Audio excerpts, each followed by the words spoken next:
সুপ্রভাত বন্ধুরা, আজকে আমি চলে এসেছি কিন্তু কাটোয়া স্টেশনে। এই কাটোয়া থেকে আজকে আমি যাব হচ্ছে অট্টহাস সতীপীঠে।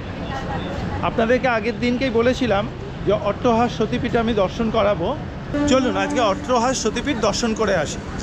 আমাদের ঠিক স্টেশন থেকে বেরিয়েই ডান হাতে 7 নম্বর প্ল্যাটফর্মের দিক থেকে বাস ধরে নিতে হবে। ফুটব্রিজ পেরিয়ে 7 নম্বর প্ল্যাটফর্মে চলে এলাম। 7 নম্বর প্ল্যাটফর্মের পাশেই হচ্ছে main road. Katwa bus stoppage থেকে আমাকে বাস ধরে যেতে হবে হচ্ছে নিরোল বাস স্ট্যান্ড।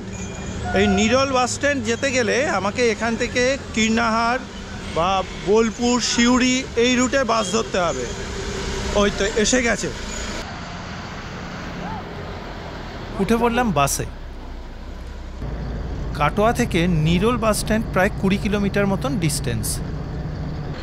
বাসে যেতে সময় লাগবে প্রায় 40 মিনিটের কাছাকাছি।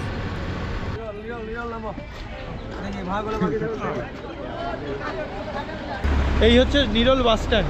বাস নামিয়ে দিল। এখান থেকে অট্টহাস যাব, তবে এখান থেকে একটা টোটো নিতে হবে। এখান থেকে কয়েক কিলোমিটার দূরে। চলুন দেখা যাক টোটো কত নেয়। বাস স্ট্যান্ডেই অনেক টোটো দাঁড়িয়ে থাকে। কত অট্টহাস মন্দির? 15 টাকা ভাড়া। আর একজন গেলে 20। উঠে পড়লাম টোটোতে। আমাকে যেতে হবে দক্ষিণডিহি গ্রাম ছাড়িয়ে বাস স্ট্যান্ড থেকে প্রায় 4 কিলোমিটার দূরে অট্টহাস মন্দিরে। কিছুক্ষণ চলার পরেই গ্রাম শেষ হতেই চোখে পড়ল আদিগন্ত বিস্তৃত চাষের জমি, আর তারই মাঝখান দিয়ে চলেছে সুন্দর পিচের রাস্তা। নিরোল বাস স্ট্যান্ড থেকে প্রায় 4 কিলোমিটার মতন দূরত্ব পর্যন্ত টোটোতে চলে এলাম। আসার পরে এখানে একটা বড় মাঠ। এই মাঠটা সামনে মন্দির আছে, এখান থেকে আরও 500 মিটার মতন। এই মাঠটাকে বলা হয় হচ্ছে গর্দানবাড়ি মাঠ। এই গর্দানবাড়ি মাঠ নিয়ে একটা গল্প শোনা যায়।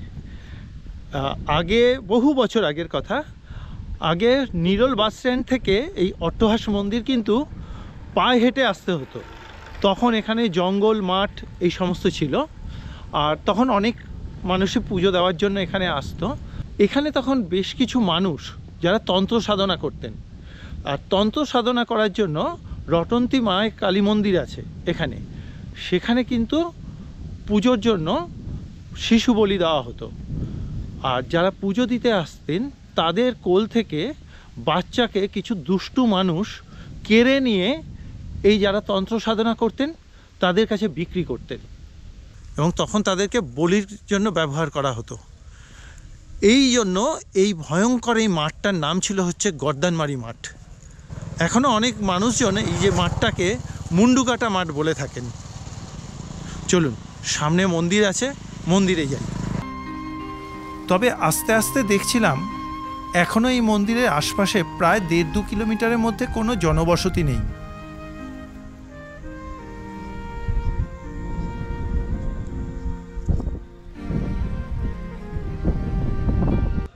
মন্দিরে ঢোকার ঠিক একটু আগেই এই যে ডান দিকে দেখছেন, এটা হচ্ছে ঈশানী নদী। একটা সতীপীঠ হতে গেলে তার পাশে উত্তরবাহী নদী থাকতে হয়। এই ঈশানী নদী কিন্তু উত্তরবাহী নদী। এখন কিন্তু জল নেই, কারণ এখন শীতকাল, কিন্তু বর্ষার সময় এর রূপ কিন্তু আলাদা। ঈশানী নদীর ওপরে ব্রিজ ধরে এগিয়ে চললাম। সামনেই দেখতে পেলাম সতী মায়ের দেহ কাঁধে নিয়ে স্বয়ং মহাদেবের এক বিরাট মূর্তি। টোটো এই পর্যন্ত নিয়ে আসে। এরপরে অট্টহাস মন্দিরের প্রধান প্রবেশদ্বার দিয়ে ঢুকে পড়লাম। আমরা পৌঁছে গেছি 51 সতীপীঠের মধ্যে একটি মহাতীর্থ অট্টহাস সতীপীঠে। এই জায়গাতেই দেবীর ঠোঁটের নিচের অংশ পড়েছিল বলে ধরে নেওয়া হয়। তবে ফুল্লরা সতীপীঠের সঙ্গে এই মন্দিরের দ্বিমত আছে। সুন্দর এক পরিবেশ, কিন্তু পুরনো সব বড় বড় গাছপালা, তার মধ্যে দিয়ে রাস্তা। খুব সুন্দর জায়গাটা।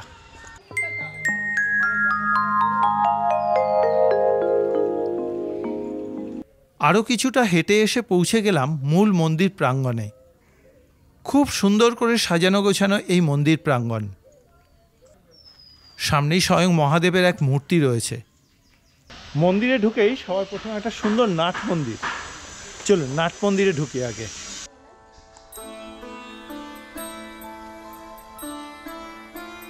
পুরো নাট মন্দির সুন্দর নকশা করে সাজানো, যে কোনো মানুষেরই এই জায়গাটা ভালো লাগবে। চলে এলাম মূল মন্দিরের সামনে। দেখলাম মূল মন্দিরের 3 দিক জুড়ে মন্দিরকে নতুন করে সাজানোর কাজ চলছে।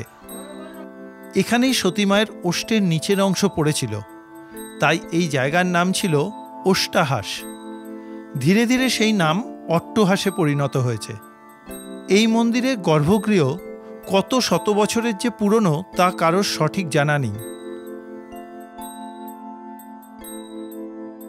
এই মন্দিরে মায়ের প্রাচীন দন্তুরা চামুণ্ডা রূপী ভয়ঙ্কর মূর্তিটি রয়েছে বঙ্গীয় সাহিত্য পরিষদের সংগ্রহশালায়। মূল মূর্তি অন্তরালে থাকায় এখানে পুজো হয় ঘটে ও মন্ত্রে। পরবর্তীকালে এই গর্ভগৃহে মায়ের মহিষাসুরমর্দিনী রূপের অষ্টধাতুর মূর্তি স্থাপন করা হয়েছে। জানা যায় বহু বছর আগে এইখানের গভীর জঙ্গলে পাশের গ্রামের কিছু মানুষ কাঠ সংগ্রহের জন্য আসতেন। তখন তারা মাঝে মাঝে এই জায়গাতে এক সাধুকে সাধনা করতে দেখতেন। একদিন ওই সাধুর কাছে তাদের জীবনের দুঃখ দুর্দশার কথা জানালে তখন সাধু মহারাজ বলেন, দুঃখ দুর্দশা কাটানোর জন্য দুর্গাপুজোর ষষ্ঠীর দিনকে এখানে যজ্ঞের আয়োজন করতে হবে। এরপরে ষষ্ঠীর দিনকে যজ্ঞের পর সপ্তমীর দিন সকালবেলা দেবীঘট স্থাপন করে তিনি জানান এটা একটা সতীপীঠ। এখানেই সতী মায়ের ওষ্ঠের নিচের অংশ পড়েছে। এই কথা বলে তিনি অদৃশ্য হয়ে যান। তখন থেকেই গ্রামবাসীরা পূজা অর্চনা শুরু করেন এই জায়গাতে। এই সেই পুরনো যজ্ঞস্থল। পরবর্তীকালে এই জায়গার মাহাত্ম্য ছড়িয়ে পড়তেই বিভিন্ন তান্ত্রিক, কাপালিক ও ডাকাতদের আস্তানায় পরিণত হয় এই জায়গাটা।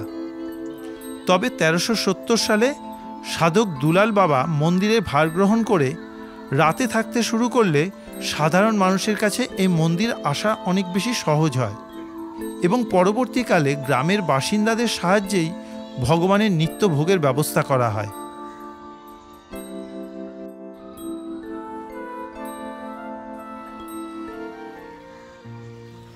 বর্তমানে এখানে সাধক দুলাল বাবার সমাধিও রয়েছে।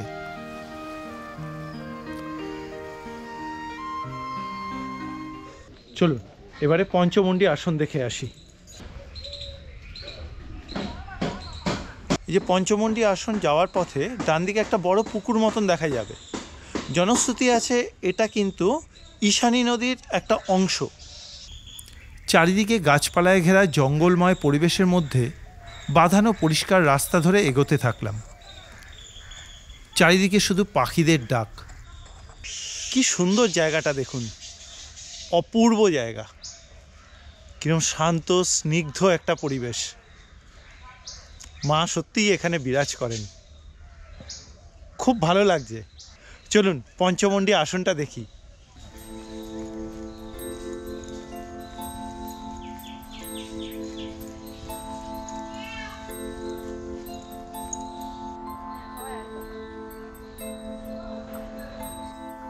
এই সুন্দর পরিবেশের মধ্যে দিয়ে আরেকটু এগিয়েই পৌঁছে গেলাম। এই হচ্ছে সেই বিখ্যাত পঞ্চমুণ্ডীর আসন।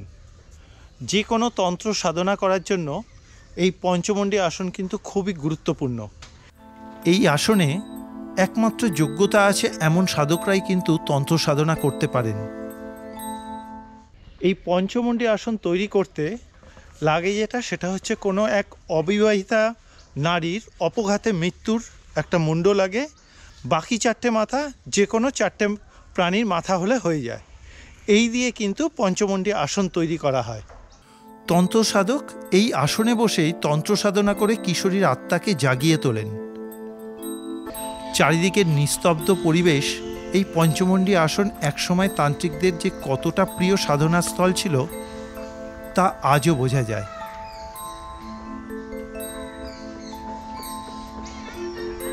আমি এই পঞ্চমুণ্ডী আসনে প্রণাম করে নিলাম।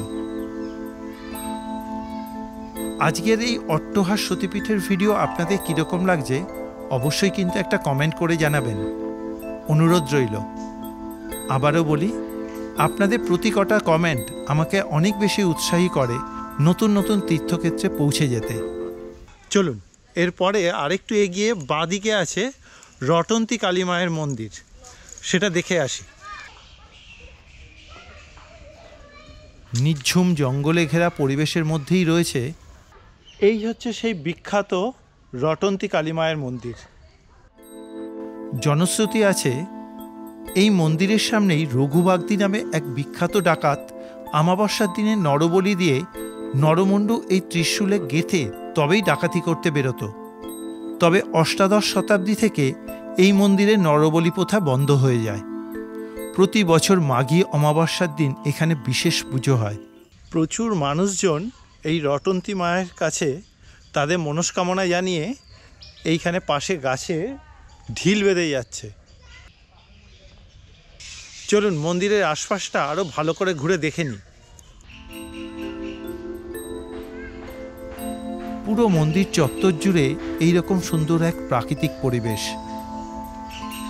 চারিদিকে শুধু পাখিদের ডাক শোনা যায়।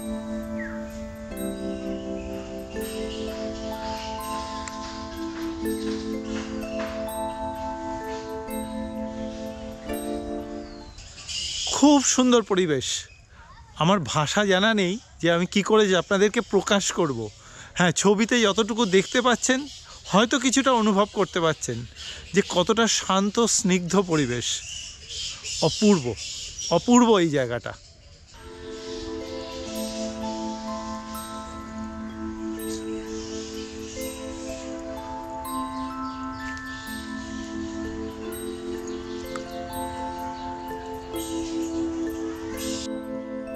হাঁটতে হাঁটতে চলে এলাম জলাশয়ের কাছে।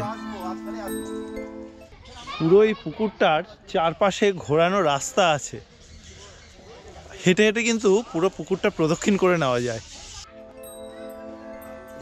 আসুন এই মন্দির সম্বন্ধে এই মন্দিরের প্রধান সেবকের কাছ থেকে মন্দির সম্বন্ধে কিছু জেনে নিই।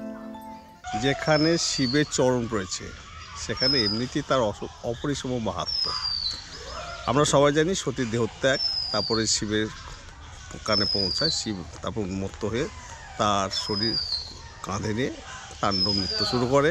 বিষ্ণু সুদর্শন চক্র ছাড়ে, সেই চক্রর পর অধ অষ্ট খণ্ডিত হয়ে আমাদের এই যে স্থানে বসে আছি সামনের মন্দির এখানে পতিত হয়েছে।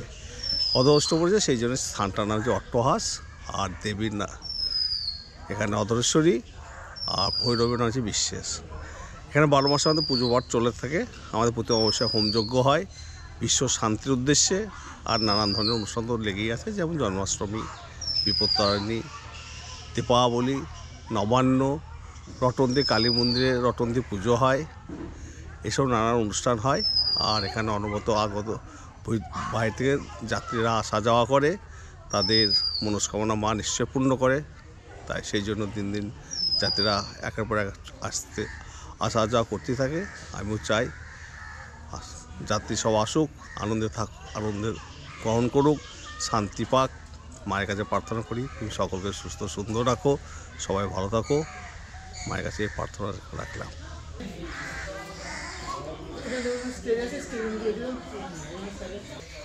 এবারে চলুন মন্দিরের প্রসাদ গ্রহণ করব। বাদিকে দেখলাম রান্নার জায়গা, ঢুকে পড়লাম প্রসাদ ঘরে। দেখলাম প্রচুর দর্শনার্থী এখানে প্রসাদ গ্রহণ করছেন।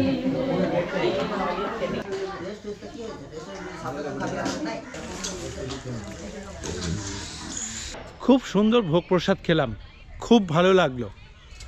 3 রকম সবজি, ডাল, ভাত, পায়েস দিয়ে 50 টাকায় এত সুন্দর প্রসাদ ভাবতে পারছি না। তো আর একটা জিনিস খুব ভালো লাগলো, এখানকার পরিবেশনের সিস্টেমটা একদম বাড়ির লোকের মতন জোর করে করে দিচ্ছে, খুব ভালো লাগলো। মন্দিরের সামনেই রয়েছে কিন্তু অতিথি নিবাস। আপনার যদি মনে হয় আপনি এই এত সুন্দর পরিবেশে একটা দিন কাটাবেন, তাহলে অনায়াসেই কিন্তু মন্দির কর্তৃপক্ষের সঙ্গে যোগাযোগ করে একটা রাত্রি থাকতে পারবেন। আর এমন সুন্দর পরিবেশ, এখানে আপনারা নিশ্চিন্ত মনে থাকতে পারবেন। কারণ নিচে একতলায়, এই যে 3 তলা ঘরটা দেখছেন, এটার একতলায় কিন্তু পুলিশ ক্যাম্প রয়েছে, তাই জন্য সিকিউরিটির কোনো প্রবলেম নেই, খুব সুন্দরভাবে থাকতে পারবেন। আজকে সারাদিন এই অট্টহাস মন্দির দর্শন করে আমার খুব ভালো লাগলো। আজকের এই অট্টহাস মন্দিরের ভিডিও আপনাদের কীরকম লাগলো অবশ্যই কিন্তু একটা কমেন্ট করে জানাবেন।